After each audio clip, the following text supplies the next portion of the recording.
걸 우리가 잘 이해를 해야 돼요.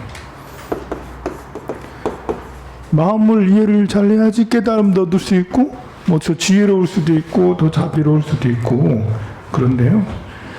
마음을 어떻게 봐야 되냐?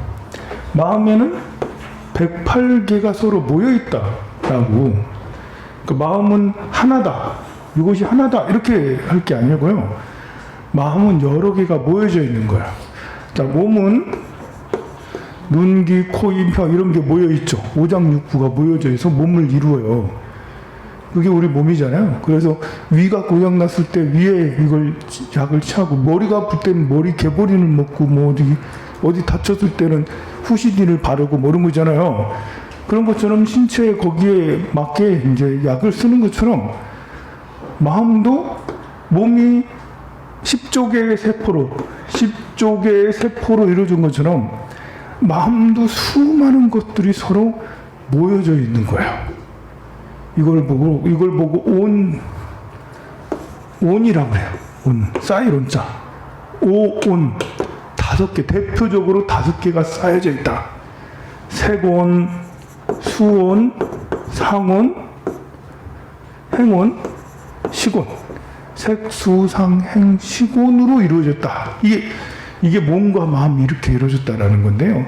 너무 한문으로 어려워. 그래서 색, 수, 상, 행식 이걸 생각하기보다는 마음은 다양한 먼지같이 많은 것들이 모여서 몸이 이루어지는 것처럼 마음도 먼지같이 많은 것들이 모여서 마음이 되었다라는 것을 이해를 해야 되고, 그리고 그 중에 108가지 주요한 마음들이 모여서 마음을 이루어졌다. 먼지같이 많지만 그 중에 많이 쓰여지는 거, 주되는 거, 뭐 기쁨이라든지 슬픔이라든지 시기, 질투, 짜증, 들뜸, 또 이렇게 아픔, 뭐 이런 것들 있잖아요. 많은 것들로 우울한 것도 있고, 매우 행복한 것도 있고, 이런 많은 것들로 마음이 이루어져 있다. 이것도 다 나의 마음이다. 이것은 좋고 나쁜 것이 따로 있는 게 아니에요. 자, 미움은 나쁜 거다. 아니에요. 미움이라는 것이 있을 뿐이에요.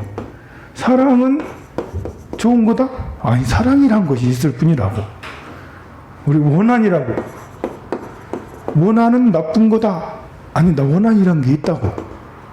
이런 것들이 모여서 마음이 된다고요. 근데 이 많은 것들이 모여서 마음이 되는데, 이것을 조절자도 있다라는 거예요. 이거를 조절하는 조절자도 마음의 108가지 중에 하나라고. 알아차림 같은 거? 알아차림이라는 기능은 이 모든 걸 알아차리는 거잖아. 내가 슬퍼요? 내가 화나요? 내가 짜증나요? 내가 아파요? 나 시기 질투심이 일어나요? 나 폭발할 것 같아요? 나 사랑해요? 이걸 누가 하는 거죠? 알아차림이라는 게 있는 거죠. 이걸 다 알아차리는 거죠. 그래서 조절자. 알아차림을 조절자로 쓰느냐 안 쓰느냐, 이것이 수행의 관건이라 할 수 있어요. 이것을 성공하면 여러분들의 정신적인 성장은 계속 이루어질 거고, 이걸 성공하지 못하면 좌충우돌이야. 그냥 이제 여기 가서 언제 기쁠지 언제 슬프지 예측불허. 이런 것들이 나오면, 인연 따라 나오면, 행복이 이런 따라 나오면 행복한 거고, 누가 이제 와가지고 나를 찐빵 먹이면 뭐 원한이 생기는 거예요. 알아차림이 있어서 그 알아차림의 방향을 내가 어떤 식으로, 누가 나를 비방했어. 그럴 때 화가 나겠죠. 알아차려서 그걸 어떻게 움직일 거냐.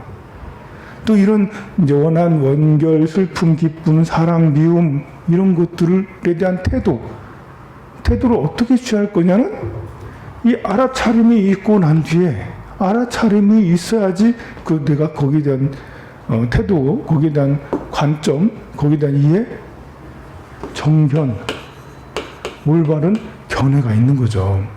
그래서 이게 주제자가 돼야 돼요. 무엇이든지 내가 조절할 수 있는 것이 돼야 된다는 거죠. 나한테는 그런 기능이 있다라는 확신을 가져야 되는 거죠. 여러분들은 화가 머리 끝까지 치밀어 올라갈 때 참을 수 있어요, 없어요? 없어요? 이걸 기능을 활성화시키지 못했기 때문에 그래요. 별로 안 썼기 때문에. 그냥 인연따라 화가 막 머리 끝까지 일어나면 엎어버리는 거지. 이걸 어떻게 조절해야 되는지를 연구하지 않았어. 고민하지 않았어. 아니, 고민은 했겠지만 그거를 위해서 특별한 많은 큰 힘을 기울이지 않았다는 거죠. 수행자가 뭐겠어요? 수행자. 이 알아차림을 올바른 견해로, 알아차려서 올바른 견해로 끌고 나가는 거죠. 그래서 우리 이 절에서는 그물이라는 말을 자주 써요. 그물망자, 제망차례 이러면서 제석천의 그물. 자, 투망 알죠? 투망을 탁 던졌어. 거기에 던지시면 이제 쫙 끌고 나와.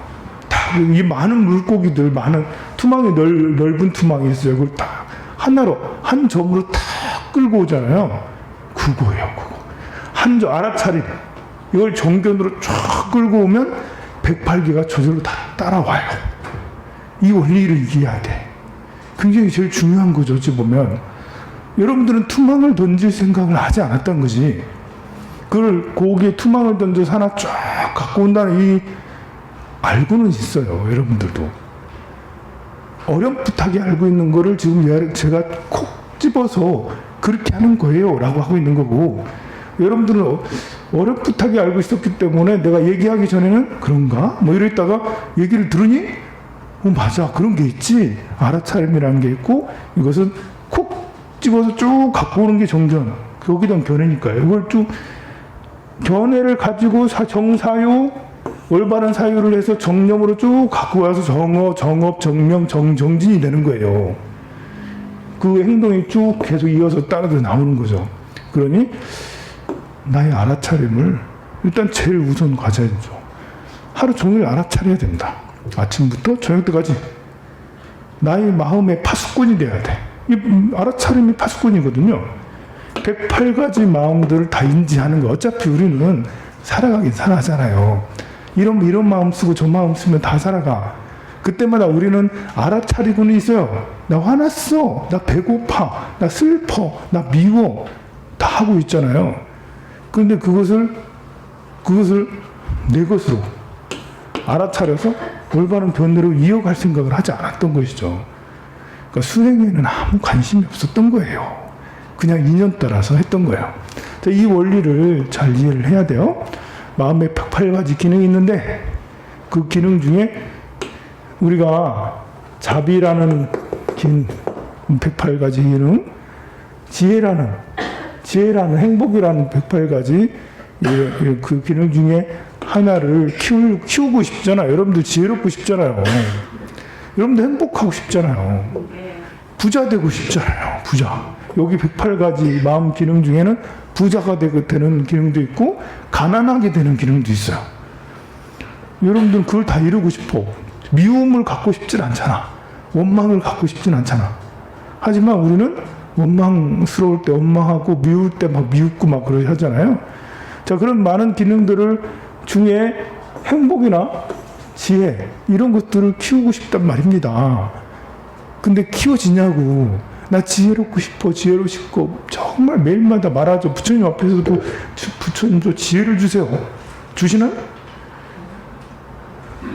주시는데 안 받아서 그렇지. 부처님이 주시는데 여러분들 안 받아. 저 사랑하게 해주세요. 주시는데 안 받아. 부처님은 무한하게 지혜와 사랑을 주시는데 우리는 딴 데 보고 있어. 그러니까 못 받고 있는 거죠. 딴 데 보고 있다라는 것이 이 다른 데 이렇게 욕을 하지 않았기 때문에 그래요. 참 많은 나 지혜롭고 싶다, 돈 많고 싶다, 뭐 하고 싶다 그런 것들을 내가 원하는 것들을 기르려면 108가지 중에 알아차림이라는 것을 이 성능을 길러야 된다. 이건 기를 수 있어요. 아니, 자비도 내가 자비로 와야 돼, 자비로 기를 수 있는데 그건 이상하게도 그렇게 안 되더라는 거예요. 근데 알아차림이라는 거는 이게 이제 이 기술력이 점점 좋아질 수 있어요. 내가 알아차리고 그걸 올바른 견해로 해 나가는. 그 이제 알아차려서 올바른 견해로 해 나가는 것은 무상과 고, 무아 등을 관찰을 하는 거예요. 그거는 이제 공부하면서 우리가 불교대학을 공부하면서 하나하나 차근차근 올바른 견해는 어떻게 되는 거, 무엇이 올바른 견해인가 그쪽으로 생각을 해지는 방향에 대해서 얘기를 할 거고, 일단은 오늘 중요한 것은 알아차려야 된다. 이것이 108가지 마음 중에 중요한 기능이고 이걸 꺼내 써야 된다는 것입니다. 자, 부처님의 생애 60페이지.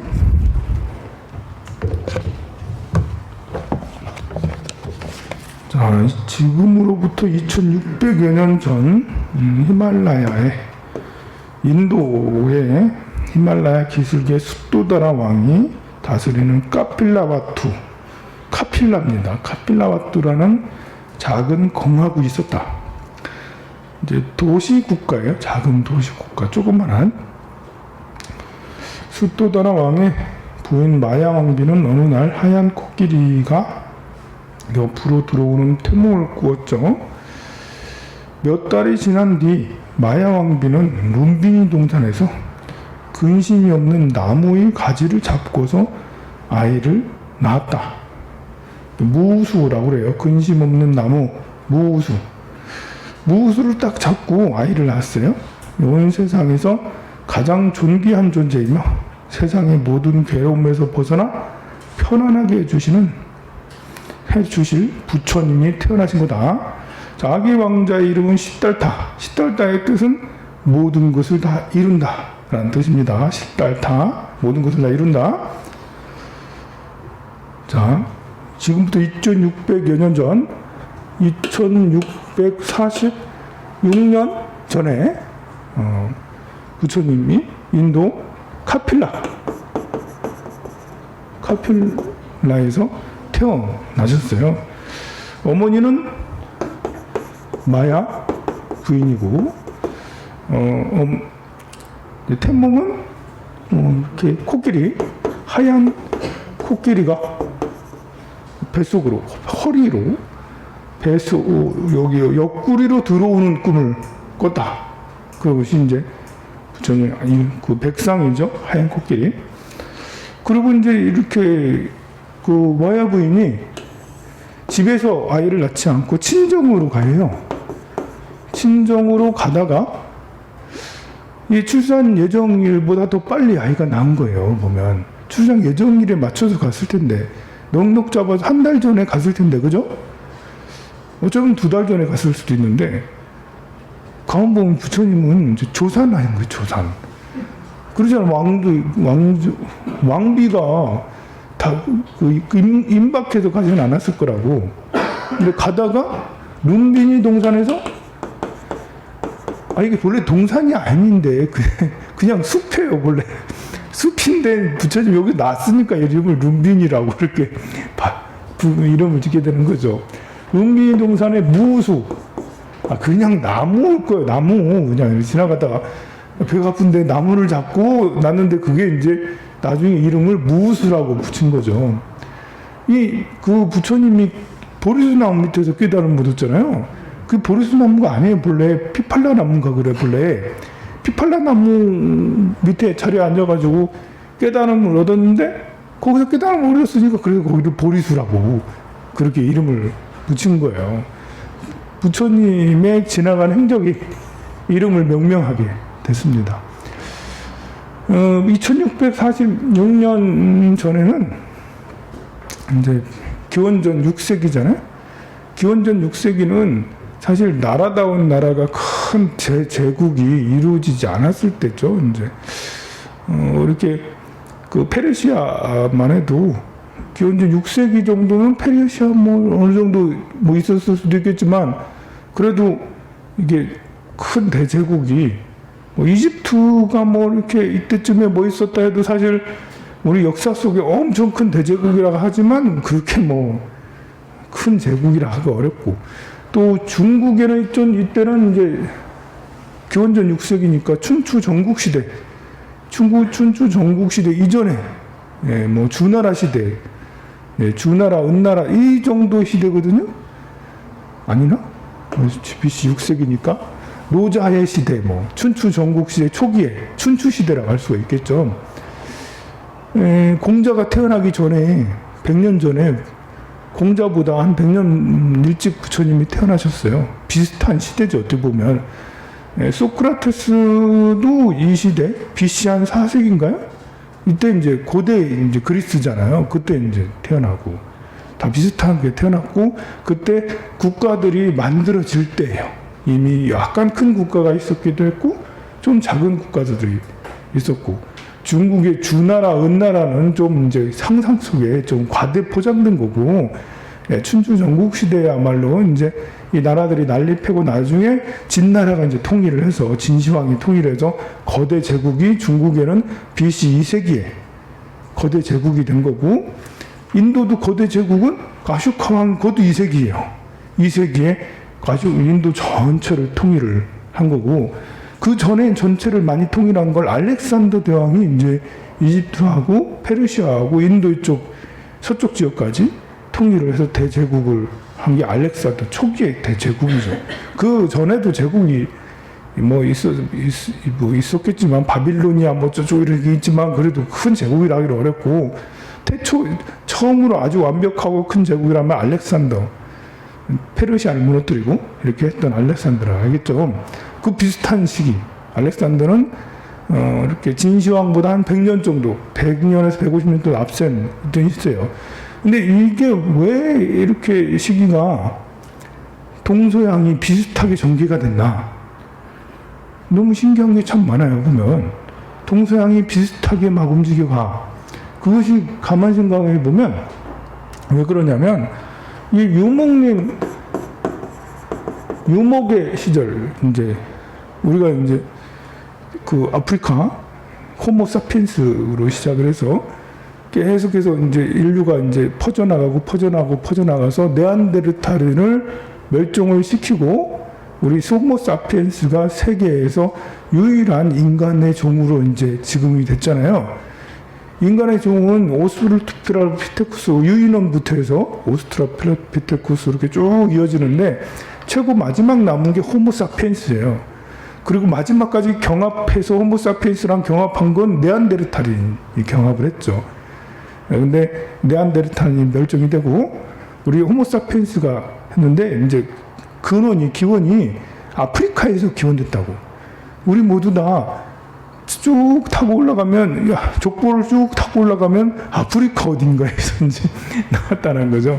그래서 그렇게 해서 이동하고 또 이동하고 했는데 유목을 한 거죠.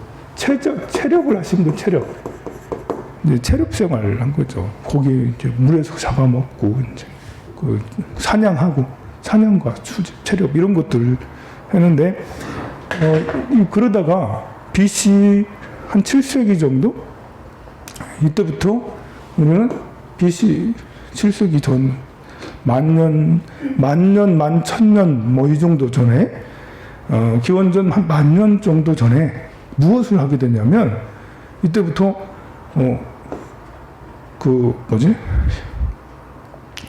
벼 씨를 이렇게 해가지고 하는 걸 뭐라고 하지? 농업. 이때부터 농업을 정착이죠.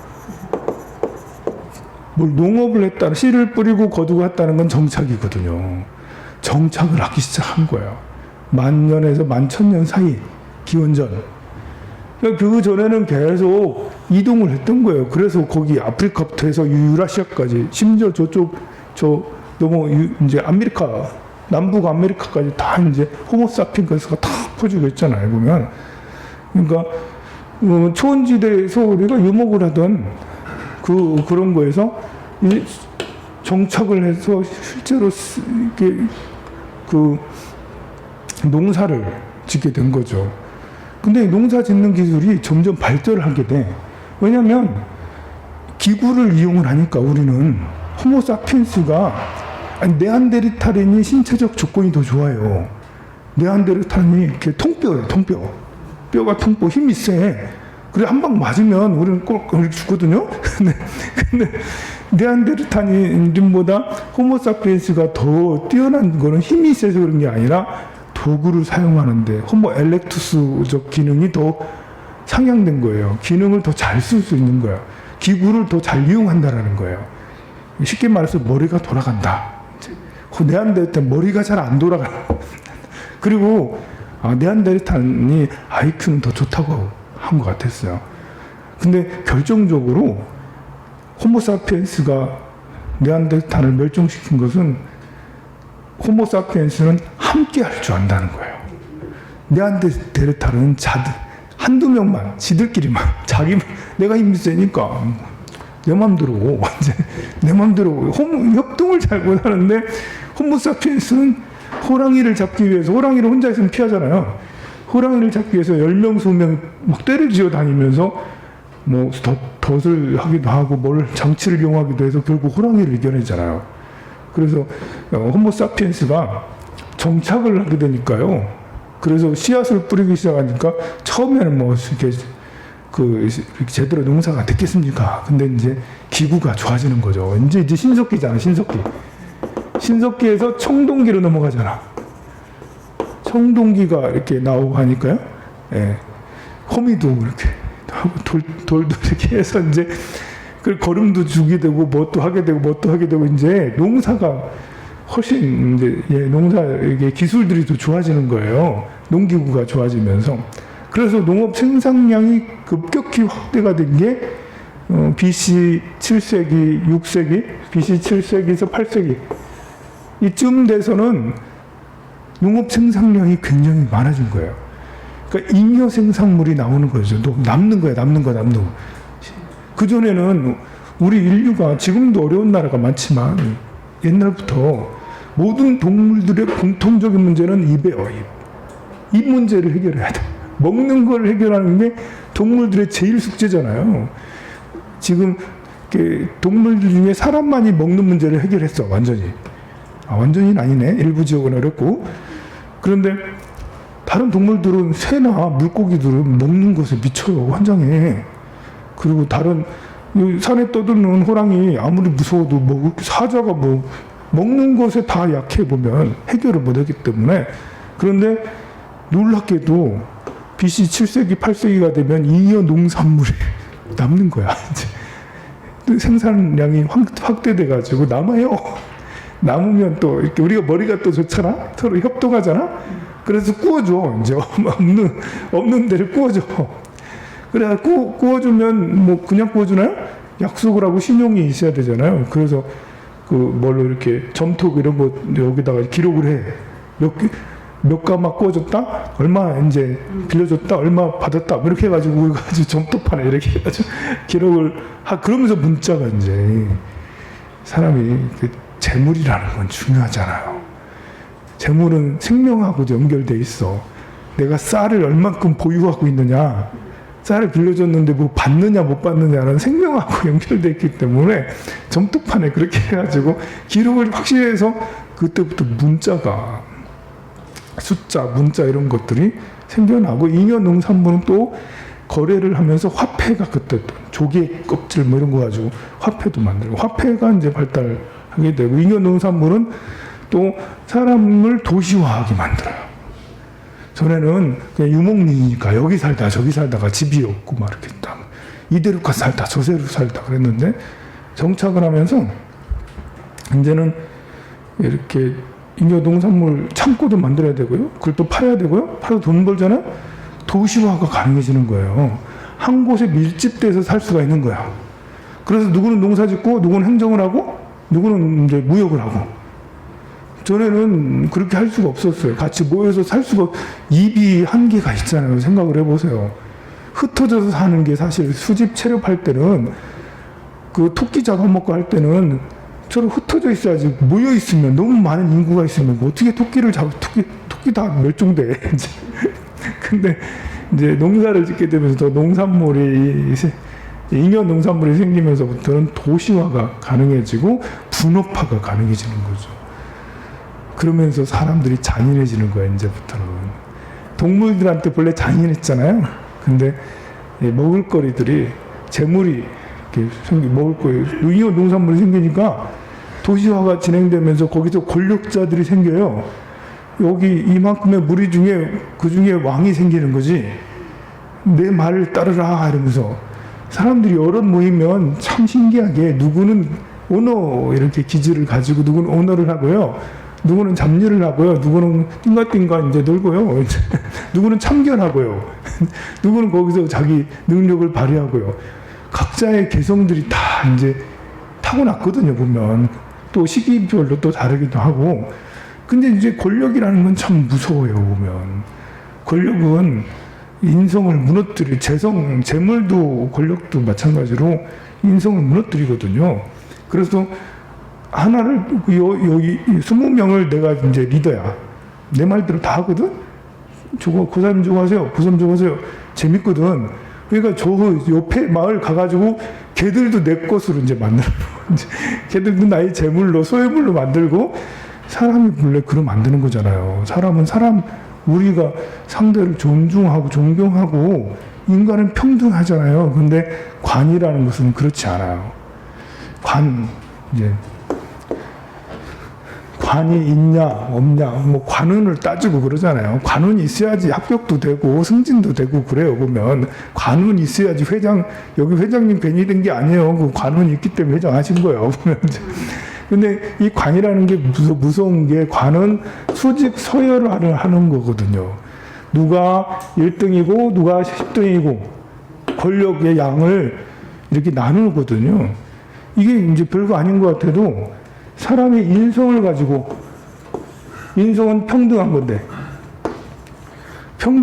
평등은 요 관이 강한 사람한테는 평등이란 개념이 없어요. 위아래가 존재하죠. 내가 받들어 모셔야 될 존재, 내가 군림해야 될 존재. 이렇게 나누는 거예요. 그러면 군림하면 사람의 생명 별로 소중하지 않다. 내가 여기에 여기서 왕이 되면 요 밑에 있는 이거는 생사여탈권은 내가 주고 있다. 이게 왕이 갖는 정복자들이 갖는 개념이에요.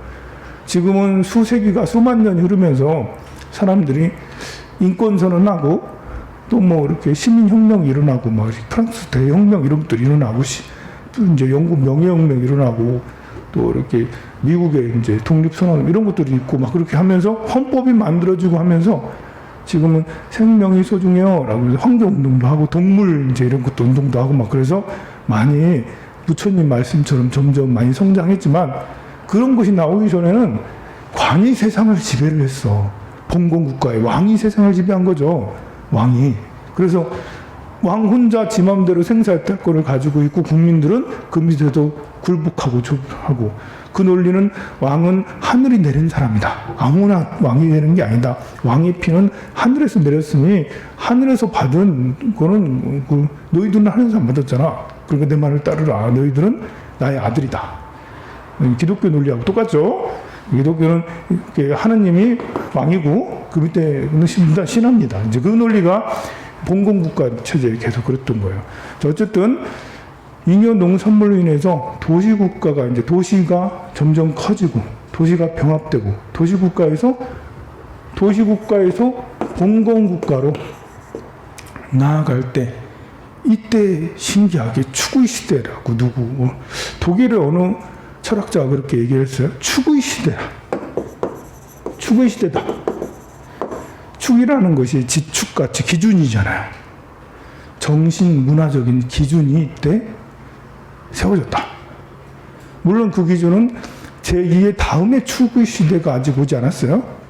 무슨 말이냐면 너무나도 신기하게 도시국가에서 봉건국가로 성장해 나갈 때 정신 문화적인 이런 곳에 큰 성인들이 나타나요.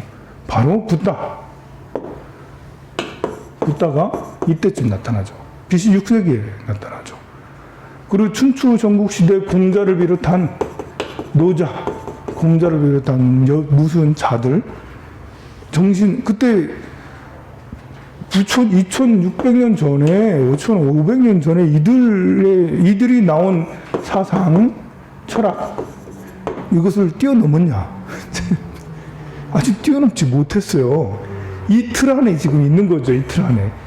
소크라테스, 플라톤, 아리스토텔레스, 이 고대 그리스 3철학자들, 거기에 그때 무수한 철학자들 많이 나타났잖아요. 그들이 만들어내는 사상과 철학이 아직도 그렇게 되길 바래. 우리는 그렇게 이루어져야 돼. 특히 부처님의 사상은 뭐 다른 무엇보다도 굉장히 자비롭고 지혜롭습니다. 뛰어넘을 수가 없어 아직. 그걸 보고 축의 시대다. 이 축이 이때 만들어졌다. 이때. 그 축이 아직도 진행 중이고 새로운 축이 아직 형성이 되지 않았는데 새로운 축이 만들어지려나? AI를 통해서? AI와 메타버스를 통해서 우리가 새로운 축이 만들어질까? 그래서 제2의 축의 시대가 만들어지지 않겠나라고 주장하는 사람들도 있고 합니다. 자, 이런 때 이제 시달타라는 태자가 이렇게 도시국가에서 봉건국가로 성장하는데, 인도가 이렇게 있으면 여기 히말라야가 있잖아요. 여기 힌두쿠시가 있고, 힌두쿠 두 개 다 8,000m급 굉장히 높은 산맥이에요. 히말라야 산맥 여러분들 잘 알죠? 힌두쿠시 산맥도 굉장히 높습니다. 알렉산더가 이 힌두쿠시를 넘어서 이제 인도를 침략을 하고 했는데, 이 어마무시한 7,000m급의 이 큰 산을 넘어서 이렇게 침략을 했으니까 참 알렉산더도 대단하죠. 자, 그런데 이제 이 알렉산더보다 더 먼저 이 산을 넘어온 외인들이 있었으니, 이 인도로 넘어온 이들이 아리안족입니다. 이 아리안족은 국가가 아니에요. 국가이기보다는 민족의 대이동이에요. 아마 이제 코카소스 지역에, 스텝 지역에, 그러니까 이제 이쪽에 이렇게 몽골 이쪽 돼가지고 저쪽 흑해, 또 카스피해, 카스피해 이쪽까지 무슨 스탄 지역하고 키르기즈스탄, 뭐 카자흐스탄 이쪽 다 스텝이거든요. 러시아 남부, 뭐 우크라이나 이쪽 가까이까지, 그 밑에까지 거기까지 스텝 지역이라는데, 그쪽에 살던 유목민들 중에 아리아인들이 남쪽으로 내려와요. 그리고 이들은 초기에는 청동기를 썼어요. 이들은 유목민들이다 보니까 정보가 빨라요. 이 토착민, 그러니까 이렇게 농사 짓고 하는 사람들은 태어나서 죽을 때까지 그곳에서 살잖아. 자, 본래 인류는 그러지 않았죠. 본래 인류는 호모사피엔스 초기는 유목 체류를 했다고, 그래 이동을 계속 했는데, 농업을 하면서 정착을 하게 되고 태어나서 죽을 때까지 이사가지 않고 그곳에 사는, 시집가면 또 몰라. 시집가면 옆에 부족으로 시집을 간다든지 뭐 해가지고 그렇게 되지 않는 이상 한 곳에서 태어나서 한 곳에 죽는데, 이 인도의 토착민은 바로 그런 토착민이었다라는 거죠. 농사짓고. 그런데 이 위에서 아리아인들은 이미 청동기를 지니고 있었어. 그리고 빠르게 히타이트인들이 철기를 제일 먼저 쓰거든요. 히타이트인들도 역시 내내 위에 있는 유목민들이에요. 그 유목민들이 훨씬 전투력이 좋은 게 정보뿐만 아니라 발을 계속 타고 다니고 막 이러니까 기동력이 굉장히 좋아요. 그리고 일단 척박한 환경에 대해서 극복을 했어. 척박한 환경들을 극복하면서 하잖아. 농경민들은 척박 환경이긴 하더라도 그래도 이게 기근이 생기고 흉년이 들면 척박한 환경이지, 그렇지만 않으면 그냥 안전이 보장된 환경인 거예요. 많은 곳을 이동했던 이제 유목민들이 먼저 더 청동기를 개발하고 먼저 더 철기를 썼던 거예요. 그리고 이제 말까지 타고 다녔기 때문에 이들이 이동을 하면 그 지역의 토착민들은 그냥 다 노예가 되는 거예요. 게르만족의 대이동, 뭐 무슨 족의 대이동, 이 저쪽 유럽들도 본래 토착민들은 이제 힘 하나 못 쓰고 왜 다른 데서 이동한 민족들이 다 힘을 쓰고 하거든요. 왜냐하면 이들은 훨씬 강한 무기와 또 강한 전투력을 지녔기 때문에 아리아인들이 코카소스 지역에서 내려옵니다. 그리고 이쪽 인도 지역의 지배 계급이 돼요. 아직 국가가 나오지 않았을 때이기 때문에 민족의 대이동인 거죠. 그래서 이들이 유목민들이 인도의 토착민을 지배를 하면서 두 가지 문화가 같이 이렇게 두 가지 문화가 하나로 돼 가는 과정에 바라문교가 생겨요. 바라문교. 이 아리아인은 아리아인대로 종교를 가지고 있었고, 토착민은 토착민대로 종교를 가지고 있었어요. 토착민은 기본적으로 윤회를 믿는 이런 거고요. 아리아인들은, 이제 유목민들은 윤회하고 약간 거리가 멀어요. 이제 윤회보다는 뭐라고 해야 되나? 윤회론보다는 직선적인 세계관이죠. 다음 생이 뭐 중요한 게 아니야. 이 생에 그냥 해버리는 거죠. 다음 생까지 이렇게. 그러니까 다음 생을 중요하게 여기는 해요. 근데 다음 생이 돌아온다는 생각보다는 다음 생은 어디 간다. 어느 나라? 하나님 나라에. 하나님 나라에. 근데 이쪽에 농사를 짓던 사람은 다음 생에 다시 태어난다. 죽었다가 내 아들로 다시 태어날 수 있는 거예요. 우리 아버지가 돌아가시고 나서 내 손자로 태어날 수 있다. 뭐 이런 거잖아요. 그 개념은 농사를 짓는 사람들은 그 개념을 충분히 그렇게 따를 수밖에 없죠. 왜냐하면 맨날 하는 일이 씨앗을 가지고 하는 거잖아요. 씨앗을 이렇게 뿌려서 나중에 걷어서 다시 씨앗을 만들어서 다시 씨앗 싹 띄어서 뿌려서 이렇게 거두는. 이게 보면 다시 또 똑같은, 내년 똑같은 씨앗, 똑같은 감자로 또 하는 거죠. 감자가 다 자라고를 해가지고 나중에 감자 이파리 다 죽고 뭐 해서 또 하면 또 감자고. 이렇게 겨울에 저작했다가 다시 또 감자를. 이게 같은 거예요, 보면.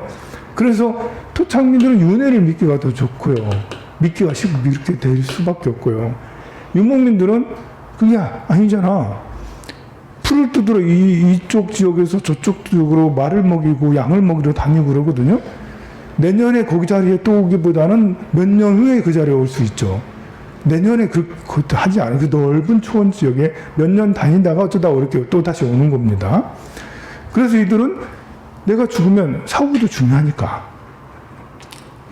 지금 우리나라 사람들만큼 사후에 관심 없는 우리나라 사람 지금 사후 별 관심이 없었으나 인류는 태어날 때부터 지금까지 사후에 정말 관심이 많았습니다. 내가 죽으면 어떻게 될까? 그래서 기독교도 죽은 다음에 하나님 나라라고 천국이라고 그렇게 중요하게 그 불신지옥, 예수천국, 불신지옥 맨날 이렇게 그것만 얘기하고 있잖아요. 그런데 사람들이 별 관심 없는 게 나 죽은 다음에 별 관심 없는데 지금 당장 부자 되는 게 중요하고 지금 당장 누리는 게 중요하지. 대한민국 사람들이 지금 그러고 있잖아요. 그래서 이제 이렇게 이런 그 아리아인들, 유목민들의 이런 이제 이런 세계관과 윤회를 믿던 세계관이 서로 만나게 되면서 이제 브라만이라는 바라문교라는 이런 이제 종교를 만들고, 이 바라문 종교는 계급 사회를 만들죠. 참 그렇습니다. 인류는 평등한데 여러분이나 나나 다 평등하고 남자나 여자나 평등하잖아요. 생명이라는 게 평등하지 근본적으로. 그런데 누가 더 위고 누가 더 밑이고 이런 것들을 우리가 또 만들었단 말입니다. 바라문들을, 종교인들을 최상위 계층으로 만들고, 그 다음에 크샤트리아를 무사인들, 이제 이렇게 왕을 하거나 무사를 하거나 무인들, 이런 사람들을 크샤트리아라고 하면서 두 번째 계급을 하고, 바이샤, 평민 계급을 만들고, 나중에 수드라, 지배당했던 피지배 계급이겠죠. 정복당했던 그 사람들은 수드라가 되겠죠. 노예가 되는 거예요. 노예들은 똥 치우고 또 험한 일을 하는 거예요. 그래서 이제 집집마다 이제 가가지고 이제 똥 치우고 청소하고 뭐 이렇게 그 더러운 것들을 다 하거든요. 천한 일들을 백정을 한다든지. 사실 백정이 천한 건 아닌데 어쨌든 이 수드라를 하게 되는데요. 이러면서 이제 이 계급을 고착하기 위해서 철학을 만들어내요. 사상과 철학을. 그래서 타고날 때부터 벌써 다르다. 바라문은 날 때 머리로 난다. 머리에서 나온다. 머리에서. 태어날 때. 크샤트리아는 옆구리에서 난다. 옆구리에서. 그리고 바이샤는 허벅지 쪽이죠. 이런 데서 나온다. 그리고 수드라는 발밑에서 나온다. 태생이 벌써 저 아래에 천한 곳에도 나온다. 이렇게 이제 주장을 하는 거예요. 눈으로는 이제 또 육신의 이제 생식기에서 나오잖아. 보면 나오는 자궁에서 나오잖아. 눈으로 볼 때는 자궁에서 나와. 근데 왜 이런 논리가 통했지? 왜냐면 고대 많은 사람들은 육체와 영혼을 분리해서 봐요. 육체에서는 모두 다 자궁에서 나오는데 영혼에서는 머리에서 나오고 옆구리에서 나오고 발에서 나오고 이런다라는 거죠. 그래서 바이샤, 수드라로 태어난 사람은 평생 자기는 수드라야. 평등이라는 거 없어요. 평등을 주장할 만한 사람은 머리가 깨인 크샤트리아나 바이샤 이런 사람들은 그래도 사상과 철학을 공부해. 야, 이거 아닌 것 같은데? 이 학문은 좀 아닌 것 같아. 하지만 이 바라문들은 기득권 방식으로 사고를 하게 됩니다. 기득권 중에 특출난 누군가가 아닌 것 같은데? 야, 우리가 기득권이라 해서 이런 식으로 꼭 생각하는 건 아니지. 사람이 다 평등한 거 아니야? 이런 사람이 나올 수는 있는데 특이하게 신기하게 기득권들은 기득권 방식의 생각을 공통적으로 한다는 거야. 지금도 그래요. 지금도 우리 생각하고 기득권 판검사하는 사람들의 생각은 다르다는 거예요. 우리는 그 사람들이 다르긴 뭘 달라. 똑같이 대한민국의 사람인데 똑같을 거라고 생각하지만 아니라니까. 아니라니까. 그 대한민국을 쥐락펴락하는 이 사람들은 사고가 달라요. 사고가. 그들이 이제 언론을 다 장악하고 있고 막 그러죠. 자, 어쨌든 이런 사회도 영원하지 않다. 변화가 끝없이 변화되는데 돈 앞에서 큰 변화가 있을 수밖에 없죠. 자, 이것은 권력이 아주 강할 때 바라문들 크샤트리아가 장악을 하고 있을 때 관의 힘이 아주 강할 때 이렇게 되는 거고요. 잉여 농산물이 생기면서 상업이 발달하면서 재력가들이 탄생하죠. 재력가는 어디서 탄생하겠어요? 바라문이나 크샤트리아, 바이샤 중에 상업은 바이샤가거든요. 상업을 하는 사람들이 돈을 많이 벌겠죠. 물론 그 돈을 이렇게 삥 뜯어먹는 크샤트리아도 적지 않게 부자가 되겠지만 또 크샤트리아 위에서 이래라 저래라 하는 바라문도 그 삥 뜯은 거 가지고 또 상납을 받겠지만 너무나도 재밌는 거는 이 바이샤가 급성장을 하게 돼서 대재벌이 나타나요. 어마무시한 재벌이 나타나죠. 금은 보화를 긁어 모으는 그런 바이샤가 나타나면서 이 계급이 약간 무너지는 듯한 그런 느낌이 일어나요. 일단 돈이 많아지면 돈하고 권력은 형제 같아요. 재관이라고 그러죠. 재관. 재생관. 자, 우리가 재물이 많은 사람이 돈을 더 많이 벌까요? 아니면 권력을 가진 사람이 돈을 더 많이 벌까요?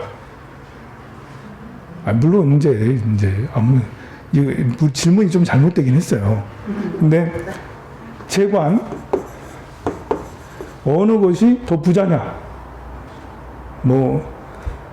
이렇게 되기가 쉽죠. 처음에는 관이 빈털터리일 수도 있어요. 윤석열처럼 빈털터리일 수 있죠. 처음에는 윤석열은 빈털터리가 아니었어. 아버지가 이제 어쨌든 그 부자 교수님이고 하시니까 어느 정도 중산층이었다고. 하지만 이분이 검사가 되는 순간 달라지죠. 이 검사가 승진이 돼서 부장검사가 되고 또 검사장이 되고 검찰총장이 되고 대통령이 되고 해먹는다는 얘기를 모르겠어요. 예를 든다면 관이 더 높아지잖아요. 그러면 이번에도 보니까 이렇게 모든 재벌들이 다 가지고 상납을 다 하더라고요. 다 얼마 투자하겠습니다. 엄청 많이 이렇게 재생관으로 쭉 이제 상납을 쭉 하잖아요. 자, 이래 되면 관이 훨씬 요거를 다 갖고 오는. 예전에는 롯데를 한 방 때리고 예전에는 삼성을 한 방 때리고 이제 정치인들 세대만 어느 정치 그때마다 재벌들이 한 방씩 무너지기도 하고 이렇게 했는데요. 미움받아가지고 정권에게 미움받아가지고 그래 관이 어마무시하죠. 본래 재생관이라고 그래요. 재는 관을 생한다. 재는 그 시다발이고 관은 권력을 쓰는 거고 그래서 때로는 지금은 제가 커졌으니까 경제 자본주의 아닙니까? 자본주의다 보니까 삼성공화국이다. 네, 2022년 지금은 삼성공화국이라는 말 별로 안 하죠. 2010년 전후로 해서 한 20년 정도는 삼성공화국이라는 말을 많이 했어요, 우리가. 여러분들 다 그런 말 쓰고 그런 말 많이 했죠. 이게 제가 권력화된 거죠. 돈 많은 사람이 권력을 장악하다. 정치금, 장학금을 주면서 정치인들에게 장학금 주고 검사들에게 장학금 주고 판사들에게 장학금 주고 그래가지고 권력 있는 사람들을 다 매수해가지고 그 재력 있는 사람이 그래 할 수도 있는 그런 거죠. 자, 그런 돈이라는 것은 관을 무너뜨리기도 해요.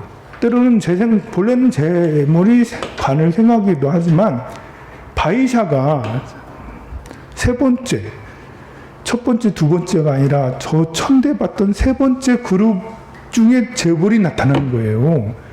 그러면 이게 혁명이 일어나는 거죠. 의식혁명이 일어나는 거예요. 의식혁명이.